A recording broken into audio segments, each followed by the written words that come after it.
ये कीबोर्ड क्या है, इस कीबोर्ड में भैया ऐसा है, लोग यूएसबी डोंगल खो देते हैं, तो भैया वो हो जाता है कीबोर्ड नष्ट।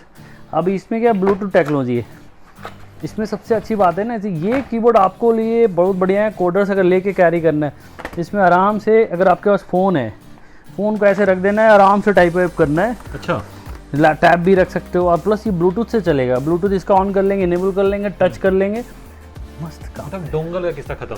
खत्म। और डोंगल इसमें डोंगल भी दिया है बॉस। अगर आपको ब्लूटूथ से मज़ा नहीं है कि लैपटॉप, अगर आपको टीवी में यूज़ करना है तो एज ए दोनों ऑप्शन है।